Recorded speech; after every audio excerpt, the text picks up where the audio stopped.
John at his teammate, the young James Wiseman, and basically what Draymond said was, come on, man, F that, referring to that pass that got swiped by Nerlens Noel. And as they go back, you see Draymond yelling at Wiseman, and Butler tees him up right there. So what's your interpretation of how this went down? I think, it was the wrong call, in my opinion. This happens, throughout the course of the season when you're trying to throw the ball in the post and, your guy might not seal him, or, it might be a bad pass. So I think it was just the wrong play, the wrong time, and I think the referee thought he was talking to him.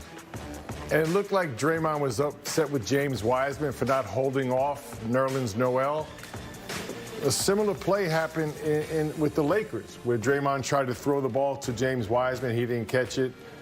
To me, I was always taught it's always the passes. He's in control of what happens. And if the ball's turned over, it's the passer. Right? Yeah, he could have held off and been a little more physical. But again, the leadership, how you speak to your teammates, is as important how you speak to the referees. There's got to be some control there. Yeah. You're still trying to teach this incredibly gifted young player who's going to be a superstar, teach him the NBA game. How that happens on a daily basis is important. Marquise Chris immediately chimed in. He's hurt, broken leg, bad ankle, watching at home, and he said he wasn't yelling at John Butler, the official. He was yelling at his teammate. But the question is, and he is going to take James Wiseman under his wing, and he's going to teach him defensive rotations, how to play in this league. But there's a lot of tact.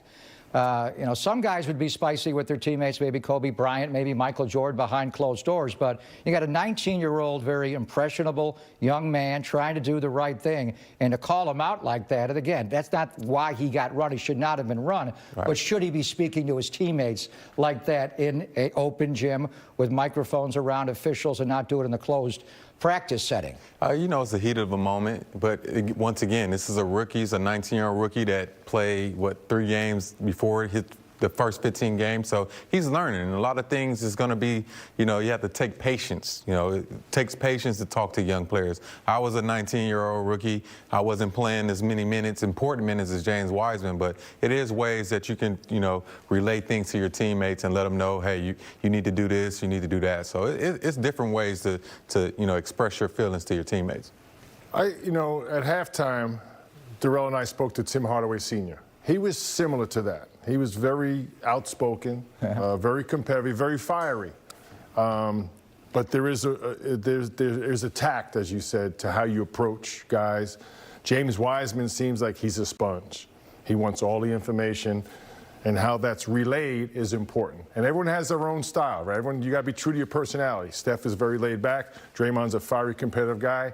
And that may be their relationship. I don't know what goes on behind closed doors. Yeah. How do you think this is handled among the coaching staff? Does Steve say something to Draymond? Yes, we got it wrong. Maybe we should have a mechanism to challenge this and look at this and go back and listen to the audio. Hey, John Butler, he's not yelling at you. Right. He's yelling at his teammate. But why is he yelling at his teammate I think like that? For sure. Is that something Steve should bring up to Draymond? I'm with Darrell. I think it was totally the wrong call by the referee.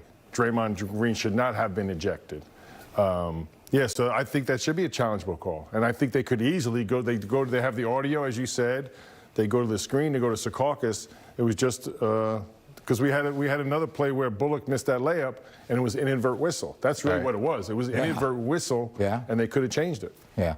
All right, so James Wiseman played on after Draymond got ejected, and we thought, arguably his best game as a young pro last night against LaMarcus Aldridge. We knew it would be difficult, way more difficult tonight against Mitchell Robinson, Darrell, but he played well tonight. He went 24-47. He had 15 points. He had 8 rebounds, 5 of 9 from the floor, made 5 of 7 from the free throw line, and he was active, and he got a lot of run after Draymond was run late in the game. Yeah, I thought it was a good game for him, especially seeing 2 young, good shot blockers, Nerlens Noel, who's known for his defense, and also Mitch Robertson, he's known for his defense. So I thought he did a pretty good job with, holding his own against these guys and going, attacking their bodies like we talked about in pregame and trying to finish over top of them. So I think he had a pretty solid game tonight. Another learning experience after playing against Anthony Davis, Marc Gasol, LaMarcus Aldridge. These 2 young fellas, as Darrell said, Nerlens Noel and Mitchell Robinson, similar to Wiseman Yeah. in stature, a very similar style of play. I thought he did a good job. Every night I watch him,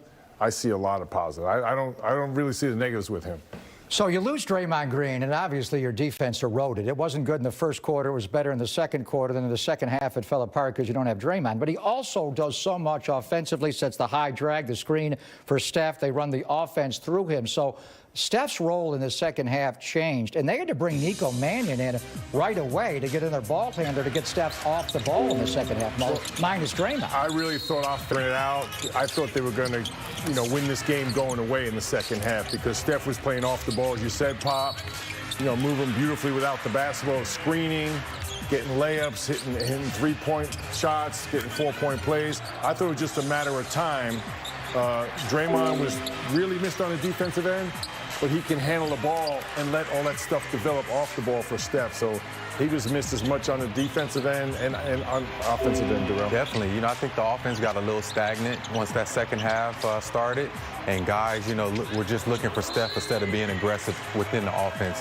And, on the defensive end, he's the anchor of the defense. He's the guy that's communicating to the guys, telling guys when to get through the screens and, what's coming. So they definitely missed him in that second half. He wound up with 30 tonight, Mully, and he did make 5 threes. He took 14. It was 5 of 14, but that's fine. He had to score. He knew the situation. They had to make up some points here. So he came into the night needing 8 to tie your former teammate with the Indiana Pacers, the Hall of Famer Reggie Miller. So now, with his 5 tonight, he's 3 away. He could get it Saturday against the Utah Jazz. Could. Oh, it's happening. You're calling it flat out here? Yes, but you look at those three guys, 3 of the greatest shooters of all time. But Steph is so unique because he does it both. He does it off the dribble, off the high pick and roll, and of course he moves so well without the ball, the way Ray Allen and Reggie Miller did. He'll get it Saturday night, and you're calling it. It's a lock. He's got to get 3. He's joined the 2,500 club. Soon he's going to have his own club, like 4K. Yes. 4K, easy. And I don't think anyone's getting invited. No. Just Steph. No. It's his own club. Although the way they shoot the 3 ball, is that a record that Steph can put out there so far? I actually thought Klay Thompson, when it was all said and done, may rival Steph, but these last 2 years he's not going to play a single minute due to injury. But the way these guys shoot threes now, is that a record that he could put far enough out there, Darrell, that'll never be broken? Or the way they shoot threes, will somebody get him one day? I think he can. Like Mully said, he does it different ways. It's not just catch and shoot. It's off the dribble. It's off ISOs. It's off down screen. So he's doing it 100 different ways. And I don't see too many guys out here that's scoring like that. It's a few guys, the Damian Lillards of the world, but Steph, he's just doing it a little bit different. The numbers he puts up, they're so staggering because of the efficiency. He's so efficient from the three-point line. And now this year he's shooting as much as he has ever in his career. So the numbers are going to keep on climbing. And they need to. They need him to be like that each and every night to give themselves a chance to win. Looking ahead to 2055, I wonder if Cannon Curry could break his He's already got the Euro step. He's got the Euro step. Kalena was teaching him that the other night. Speaking of Kalena Azubuike, let's head back out to Chase, check in with Bob Fitzgerald and Kalena, their thoughts on tonight's game, Draymond's ejection, and the game in Salt Lake City on Saturday. Well, the beauty of the NBA is the games come fast and furious, and you turn the page and you move on to the next one. And the Utah Jazz are an elite team. So to go to Utah, and then you're looking at Donovan Mitchell and Conley, Bogdanovich, Gobert. This is a veteran team that has a really interesting style because they're the best three-point shooting team, and that's going to be a big challenge. Well, they consider themselves a legit championship contender. That's how they think about themselves. And you think about them offensively. Really good offensive team. They're also a really good defensive team. The three-point shooting. They run a lot of great stuff to get threes. They'll get into the paint. Obviously, Donovan Mitchell puts a ton of pressure on your defense. So that's where your work is going to be cut out for you. If the Warriors look at that game, it's a Wiseman-Gobert grow-up game. So you're watching that, but it's also how do you free up Steph? Because Conley's a good defender, Mitchell's a good defender, and so it's the Curry action, but I also want to see Wiseman-Gobert. That's 14 feet of basketball player. Yeah, we may see some of the stuff we saw in the Spurs game last night where you're seeing Steph set screens, maybe get downhill off the pick and roll, see if you can get Gobert away from the basket, that makes sense, away from the basket. A double team, Steph will come off of it. Then you got 4-on-3 if Draymond is going at him. So you got to get a little tricky, a little creative on the offensive side because they're disciplined. They don't beat themselves on the defensive end. Not a ton of mistakes for this Utah Jazz team. Well, the Warriors have seen contenders. They've played the Clippers well, played the Lakers well, but the Utah Jazz, after that you have the 2 Minnesota games, but Utah on the road, that is one of the tougher challenges in the league. See if the Warriors bounce back not only offensively but defensively after allowing the Knicks 119. That'll be the challenge on Saturday. As played tonight, we'll show you their highlights coming up a little bit later on, Bob. Nico Mannion, Mully, played only 8 minutes in his brief career, coming in as a rookie against Sacramento in a big win. Tonight, because Draymond was out and needed a ball handler before you go to Wanamaker, he played 8 more minutes tonight. He had 4 assists tonight. Fearless competitor. He's a very good athlete, and he competes. Here he is getting into the paint, dropping off his fellow rookie, James Wiseman. I think he's going to be a really good player. He just needs some experience. Got great court vision. Yeah, I liked him, in college, and I'm happy that he had the opportunity to get in there early.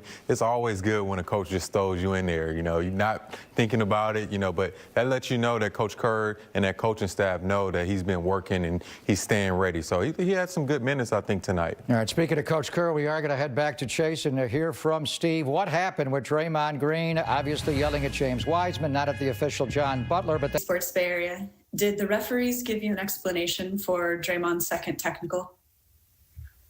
Yeah, at halftime, Ben Taylor came out and told me that it was a mistake, that he didn't realize that John Butler didn't realize that Draymond was yelling at his teammate. He thought he was yelling at him.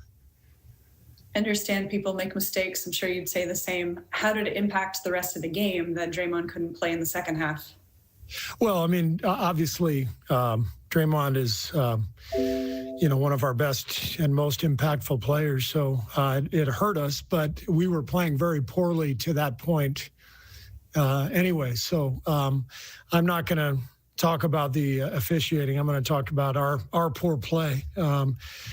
We just foul constantly. You can't win. We're dead last in the league in fouls, I think, and free throw attempts allowed.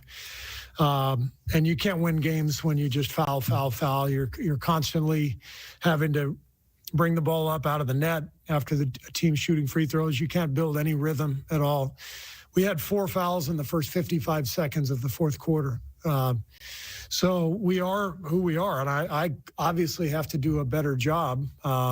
We're undisciplined, and we've got to find a way to defend without fouling, obviously. What is the main issue, would you say there? Because like you said, you're trying to build this defensive, habitat, but right. clearly over fouling. What's the problem? Mindless reaching, mindless decision-making. Defensively. I mean, we've got a very long and athletic team, and we've got an opportunity to be very good defensively. I've been touting our defense, especially since Draymond came back. But play after play, you got, guards getting into the paint, and, instead of having to shoot a floater over James Wiseman or Draymond Green, we're just hacking guys from behind right across the wrist as if we're going to get a steal or something. So we're just totally undisciplined defensively. Generally, we play hard, and I love our guys' effort. But, I told them the other day that it's hard to win in this league night after night on talent and emotion. You can't count on that. There's going to be nights where you go 9 for 38 from the three-point line.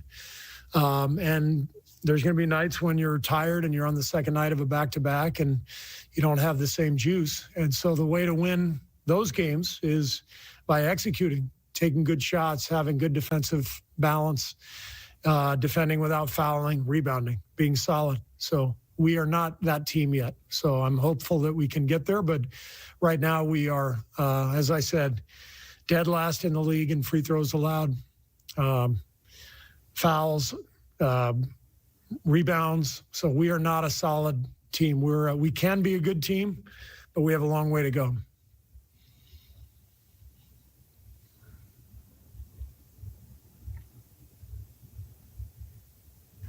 Hi, Steve. Carlos Ramirez. Carlos Ramirez, NBC Bay Area and Telemundo. How can you get a rhythm on a game that has 58 fouls called? You can't. Total, I mean. You can't. And when you're in the game, do you see? I mean, I'm looking for a parallel. When you're in a baseball game, you see that the ref might have, and the umpire might have a different strike zone. Do you see refs having different foul zones or ways of calling the game? And do you tell that to your players, like, okay, let's have a different approach, or just go out and play? In baseball, if the ump calls a strike, it's a strike. If he calls a ball, it's a ball. Nobody's reaching. The catcher's not reaching and raking the batter across the arms. We are raking people across the arms. We are grabbing people by the waist coming off screens. We're fouling. It has nothing to do with the refs. It has to do with us. So we practice defensive fundamentals every day, and it's obviously not enough. So I've got to think of some way to get across to these guys, how we're going to defend. And maybe it just means if a guy reaches, he comes out, and forget the defense or the rotation. Just take a few games where if you reach, you come out, and we just have a bunch of guys filing in and out of the game. And if they reach, they come out, and then another guy goes in, and X guy comes out when he reaches. And that's the only thing I can think of, because we practice defense without fouling every day, and it's not happening. So we've got to somehow find a way. Steve, Kendra Andrews, NBC Sports Bay Area, you were just talking about different tactics to try and improve some of those things. And earlier on in the season, you said you would have to adjust your coaching for this kind of team, a team that's trying to work their way back up in the league. How are those adjustments going for you? Do you think that you need to make more adjustments moving forward? Yes, the main adjustment I need to make is to get across to the team that we can't defend without fouling, or we're not going to be good. So I have to figure out what that adjustment is.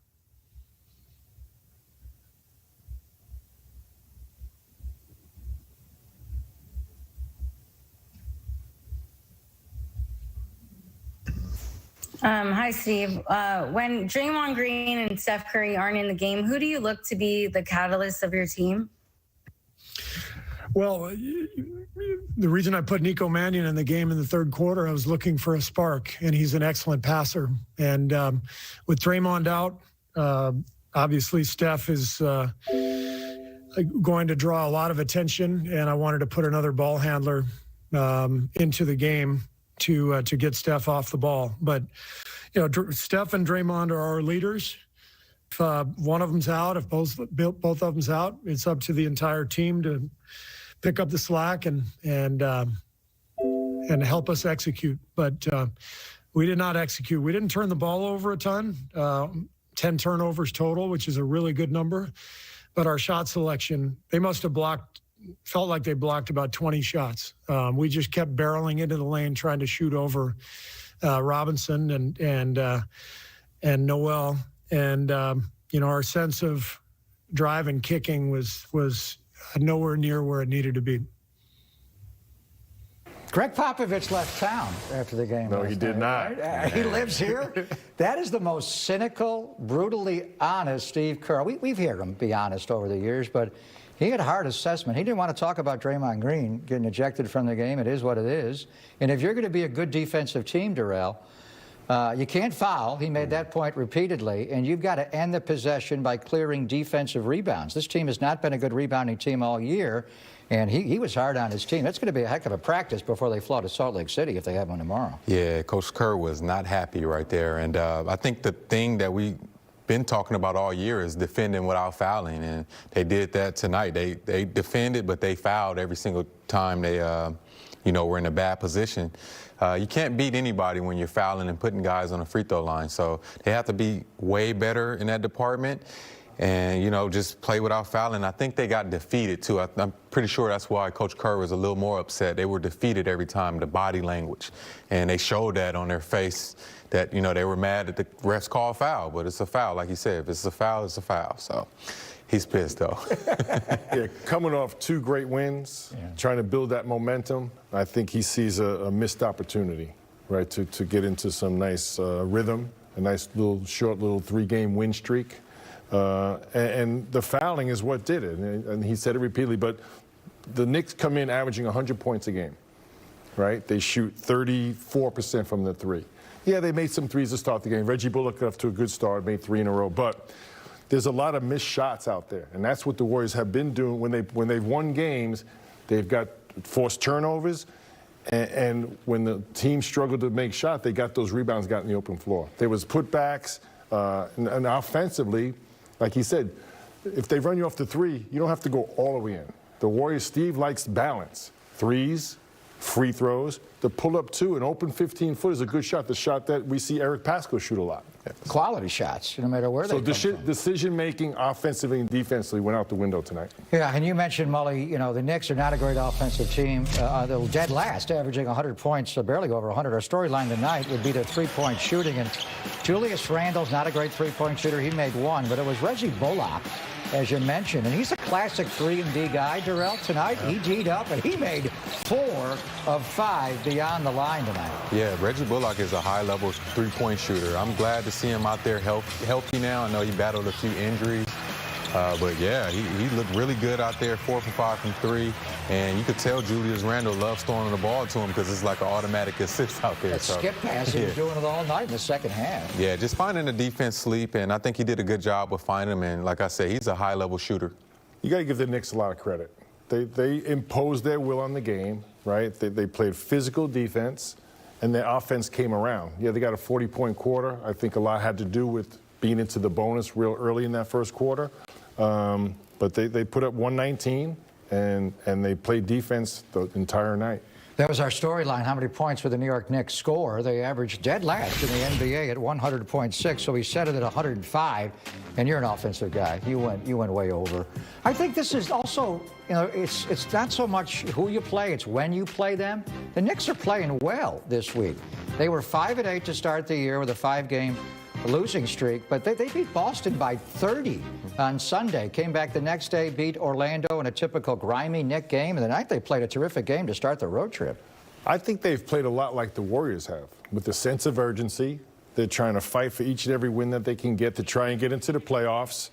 And they're trying to be a defense-first team and let the offense come from their defense. Yeah, and I think Tom Thibodeau is doing a great job with changing the culture there. So this is not the same New York Knicks team we've been seeing the previous years. They're going... Well, he's playing so early after the turnaround. They won the NBA championship in the bubble in mid-October, and here they are starting the year in late December and now a month into the season. Well, it just shows his dedication and work ethic and the way he takes care of his body, what he's doing at 19 years in the league.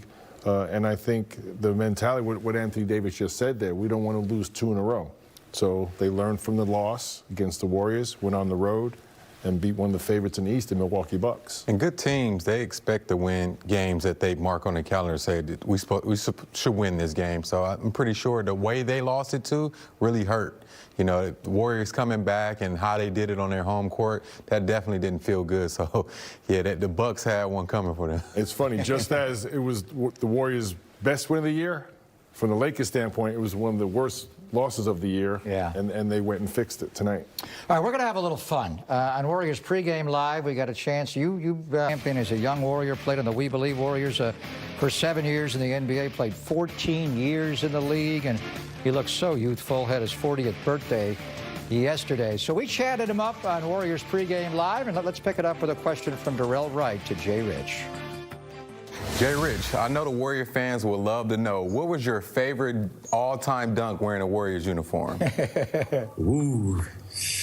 In game, that's gonna be hard, man. I had some pretty good ones in game. I think the one over Sean Bradley. I think any dunker out there, you know, ever get a chance to dunk on somebody that big, that tall, you gonna remember that one. That's probably my favorite in-game dunk. But I think, you know, anything from my dunk contest, I think those are pretty cool. Some of those dunks, because I never done them before and I never did again after the dunk contest. So wow. Some of those dunks are one time, happen one time only. What a good guy he is. 40th birthday yesterday. He looks in tremendous shape, Jason Richardson. Like what a good Warrior he is. Best dunker in Warrior history. I mean, no probably doubt. in game, though, the Baron Davis, and he mentioned it over Andre Kirilenko, the AK-47 That's not set down. even close, though. He's definitely the best dunker of all time in Warrior history. One of the best dunkers ever in the history of the NBA. For sure. How about your former teammate Otis Smith? Remember him? He was a pretty good. He was a good dog, but not in Jay Rich's. Not as good as Jay Rich, and it was good catching up with him pregame. So as we were watching the New York Knicks play tonight and watching them throughout the year, the first thing we both noticed, Molly, right away, why is Julius Randle wearing the great Bernard King's jersey, and why is Bernard King's number 30 not retired in the rafters of the world's most famous arena? But Julius Randle, Bernard is a former NBA scoring champion, a Warrior who became a Knick. But I don't know if he ever hit a line like this tonight, Molly. Julius Randle, 16 points, 17 rebounds, 9 assists, and only 2 turnovers. What a game. Well, if he keeps that up, they're going to have to retire twice. Bernard King's jersey needs to be hanging up in MSG. Over the Nets. St. Bernard. Oh, look at that. St. Bernard. From Fort Greene Projects in Brooklyn, New York. He needs to be hanging up in the rafters. One of the best of all time. What a scorer he was. I mean, after the 5 that were on the championships team, Clyde and Pearl, Bill Bradley, DeBusschere, Willis, Patrick Ewing, would he be the next great New York Knick of all time? Absolutely. But if Julius Randle's putting up 16 points, 17 boards, and 9 assists, I think Bernard's going to rent that number out for a few years. Yeah, without a doubt. And how much of Julius Randle? He was having a good game, but after Draymond Green left the game in the third quarter, Darrell, he just carved the Warriors up with that skip pass to Bullock. Yeah, I'm pretty sure his eyes lit up when he seen Draymond go out the game, and he had to deal with that. But just the playmaking skills, I knew he had it in him, but just to see how he's averaging 7 assists throughout the season and getting guys involved and scoring at will, he's a good player. He's a good player. He picked the perfect spot. I'm really impressed with his playmaking. We knew he could score and rebound, but it looks like he's really focused on getting his teammates involved. He knows he's going to get his shot attempts and his rebounds, really concentrating on the assist. Yeah, and obviously with Draymond Green getting ejected, miscommunication with the official, John Butler. He was actually yelling at his teammate, James Wiseman. Warriors were down just 5 at that point at 60-55. So we are going to bring Kareth Burke in to check out our Warriors postgame live. And it's great to see you, Kareth, through Zoom. We have missed you, our first time on Warriors postgame live. So when Steve was meeting the media, we were kidding that Greg Popovich left town, but that sounded a lot like Greg Popovich. Caustic, biting, extremely accurate, I think, assessment of his team. They were trying to say that, you know, some of the fouls shouldn't have been called, but he called his team out in 2 main categories: fouling way too much and not rebounding well. He was hard on his team tonight. He was. This really felt like public shots fired, that everything that he just told the team in the locker room, he was now telling the media. So if players are looking on social media tomorrow or reading stories about the game, they have to see it a second time. And the words that stuck out to me tonight were undisciplined on defense. He was talking about the reaching and the hacking. And then I think the quote from Steve that's going to get a lot of play tomorrow is this one: "We're not a good team. We're 8-7. We're a mediocre team." Mediocre stings. And he's talking about how on defense is basically a decision, right? You have to decide to play with intensity. You have to decide to play with focus. The team didn't have that tonight. And Steve essentially said 13 players came into this game because it was punitive. If you reached, he would take them right out, and then he just had to rotate guys, and they couldn't find anything on defense. And Andrew Wiggins kind of explained, we weren't the team that we were yesterday, and the Warriors played their best game of the season on both sides of the ball against the Spurs. So 24 hours later, you see a change this big. Yes, Draymond was ejected. Yes, this is the second game of a back-to-back, but you are in control of your own energy, and I feel like the team has a lot of reasons to feel pretty dejected right now, and they're going to have to listen to these words from their coach until the very next game. Well, they are going to fly to Salt Lake City. Thank you, Kareth, by the way. Good to talk to you again, even though we're doing it via Zoom. Good to see you. I don't know if they're going to do anything before they fly to Salt Lake City. And the start time of Saturday's game got pushed back for a night game. It was going to be 2 o'clock. Now it's 6 o'clock. So you could get something. Do you think they'll have a film session where he follows up, at least? Maybe not anything on the floor, Mully, but you sting your team like this, you got to address them before you even board that flight tomorrow, don't you? Absolutely. I think tomorrow is get some shots up, break a little sweat, but more a mental day. And you have to see what coach is talking about.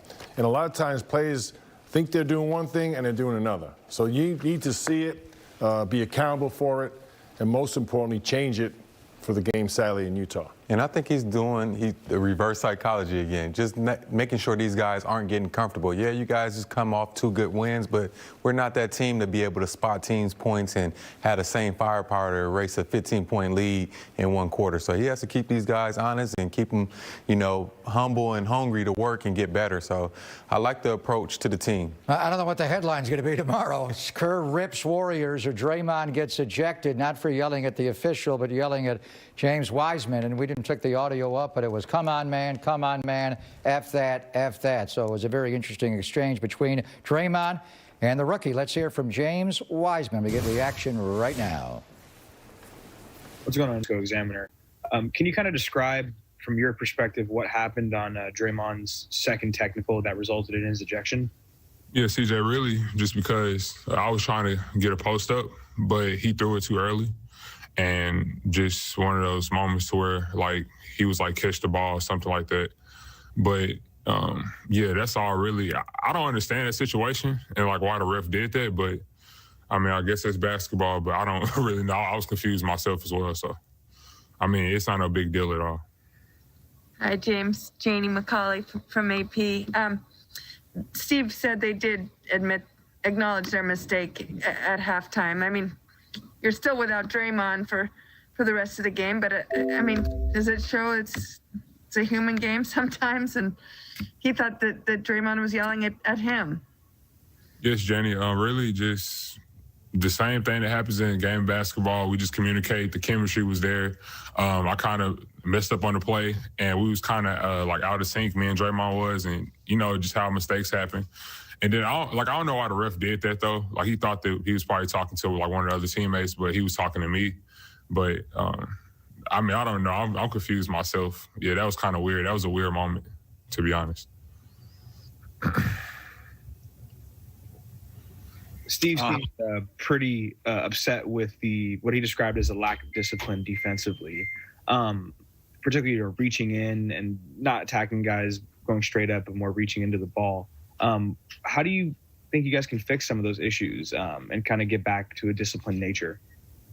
I say just work on our perimeter development, because in the back, I'm going to be talking and just guiding everybody to where they need to get to. So I'm going to make sure I take care of my part. But really we just got to just keep building that chemistry in practice. And it's going to take some time, but it's literally right there. It's an easy fix. So we just got to just talk, make sure we communicate, and we'll get better at it. Just simple as that. Yeah. He said